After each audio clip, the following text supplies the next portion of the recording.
निश्चितपणाने निवडणूक म्हटलं की चुरस ही असतीच, परंतु काही गैरप्रकार घडतो आहे. सुज्ञ मतदार आहे आणि ते योग्य त्या पद्धतीने मतदान रूपी त्याचं उत्तर देतील अशी मला अपेक्षा आहे. शिक्षकांचे प्रश्न सुटणं महत्त्वाचं आहे.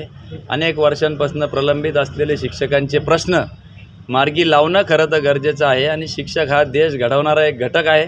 त्यांच्या प्रश्नाला प्राधान्याने सरकार दरबारी जो मांडल, जो वाचा फोडल आणि सोडवल, शिक्षक त्याच्या मागे उभे राहतील. किती विश्वास वाटतो तुम्हाला? टीडीएफ नावाची संघटना जी आहे ती महत्त्वाची भूमिका असते. तुमच्यावर टीडीएफ आहे का आणि पाठिंबा दिला आहे तुम्हाला? निश्चितपणाने संयुक्त टीडीएफ माझ्या बरोबर आहे. जिल्हा तालुका निहाय टीडीएफ संघटनेने पाठिंबा देत आहे आणि त्याच्यामुळे मला खात्री आहे शिक्षकांची अग्रगण्य समजली जाणारी ही संस्था, ही संघटन माझ्या मागं आहे. त्याच्यामुळे निश्चितच मला यश मिळेल अशी मला खात्री आहे.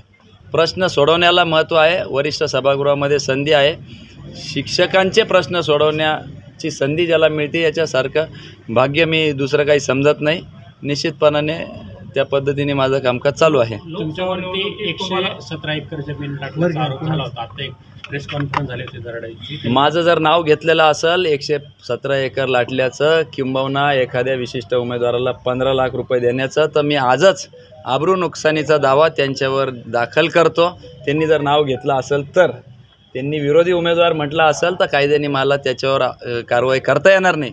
पण माझं नाव घेऊन जर ते हिंमत दाखवत असेल तर मी आजच त्यांच्यावर आबरू नुकसानीचा दावा दाखल करतो आणि त्यांनी सिद्ध करावे कशा पद्धतीने मी जागा लुटलेली आहे.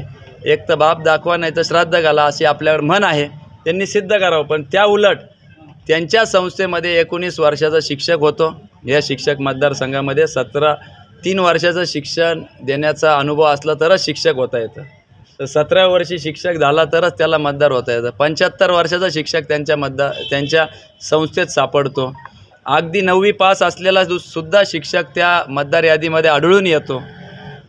शेतात काम करणारा शेतमजूर देखील शिक्षक म्हणून त्यांनी त्यांच्या संस्थेमध्ये दाखवलेला आहे. अगदी कापड दुकानात काम करणारा कर्मचारी तो देखील त्या मतदार यादीमध्ये आढळून येतो.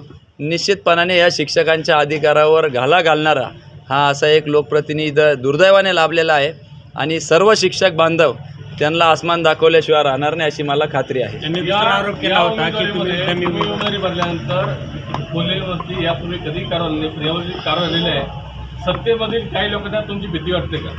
नाही, मी असं म्हणणार नाही. त्यांच्या अधिकारात राहून त्यांनी ते धाडी किंवा कारवाई केल्या असतील असं माझं मान्य आहे. पण तेवढ्याच तत्परतेने त्यांनी स्कॉलरशिप घोटाळा जो काय संबंधित आमदारांच्या संस्थेमध्ये झालेला आहे, विद्यार्थ्यांच्या नावावर आलेली स्कॉलरशिप थेट स्वतःच्या नावावर त्या ठिकाणी वर्ग केलेली आहे, त्याचे कागदपत्र देखील मी येत्या काही दिवसांमध्ये आपल्या सगळ्यांसमोर पुराव्यानिश्चित त्या ठिकाणी आपल्यासमोर घेऊन येईल आणि तेवढीच तत्परता राज्य शासनाने त्यांच्यावर देखील कारवाई करण्यामध्ये दाखवावी. एवढ्या धाडी पडू नये.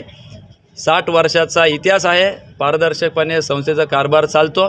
एकही त्रुटी मोठ्या स्वरूपाची त्या ठिकाणी सापडलेली नाही आणि त्याच पारदर्शकतेने या उमेदवारी करण्याच्या दृष्टीने मी उभा आहे आणि मला खात्री आहे की शिक्षक मला मतदानरूपी आशीर्वाद करतील आणि गुलाल हा निश्चित माझ्याच खांद्यावर पडेल अशी मला खात्री आहे. लोकसभा निवडणुकीमध्ये अनेक म्हणजे देवेंद्र फडणवीस असतील इतर नेते पण तुम्हाला भेटले. कुठंतरी तुम्ही नाराज होता. तुम्हाला कुठंतरी समजूत काढण्याचा प्रयत्न केला की यामध्ये तुम्हाला पक्षाकडून उमेदवारी मिळत विधान परिषदेसाठी. म्हणजे एकंदरीत सध्या चित्र वेगळं दिसतं.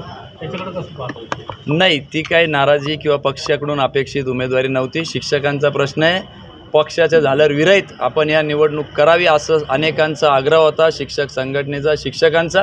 कारण वेळ प्रसंगी सरकारच्या विरोधात भूमिका घ्यावी लागती, कधी सरकारशी जुळून भूमिका घ्यावी लागती.